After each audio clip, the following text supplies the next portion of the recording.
বড় মা আছে এটাই আমাদের ভরসা। আর বড় মার ইচ্ছাতেই সব হয়। আর বড় মা কখনো কাউকে খালি হাত ফেরায় না। এমনই এক ঘটনা যেটা বড় মার এক ভক্তের সাথে ঘটেছিল। বড় মার এক ভক্ত, তার বাচ্চার একটা কঠিন অসুখ ধরা পড়ে, তো তখন তাকে ট্রিটমেন্ট করাতে নিয়ে চলে যায়। সেখানে যাওয়ার পর ট্রিটমেন্ট শুরু হয় এবং ঘর ভাড়া সহজে তারা পাচ্ছিল না। যাই হোক, ঘর ভাড়া যেটা পেল, তখন সেই ঘর ভাড়া প্রায় 13-14 হাজার টাকা ঘর ভাড়া লেগে যেত। এরকমভাবে অন্তত 7-8 মাস চললো, তারপর তারা আর পেরে উঠছে না। এমনি অনেকেই অনেক সাহায্য করেছে টাকা পয়সা দিয়ে।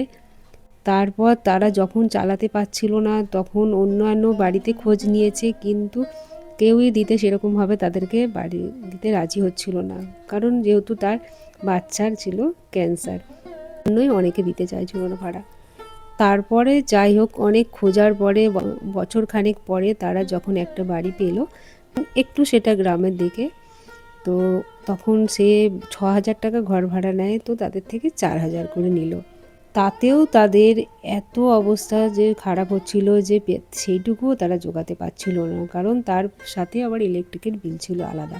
পেরে উঠছিল না। তখন বাবা মহাদেবকে আর বড় মাকে জানায়, তোমরাই আমাদেরকে এই সংকট থেকে উদ্ধার করো, আর পেরে উঠছি না আমরা।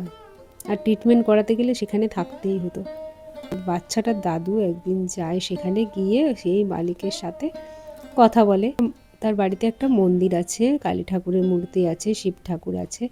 তো সেই মন্দিরের সামনে বসেই গল্প করছিল, কথা বললো, জানলো অনেক কিছু। জানার পরে তখন সেই বাড়ির মালিক ভদ্রলোক, উনি বললেন ঠিক আছে।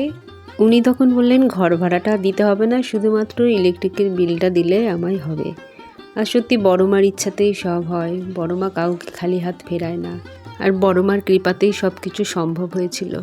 বড় মার অলৌকিক ঘটনা জানতে ও বড় মার মন্দিরের আপডেট পেতে আমার এই সবার বড় মা চ্যানেলটা সাবস্ক্রাইব করে রেখো। বড় মা সকলের মঙ্গল করুন। জয় বড় মার জয়।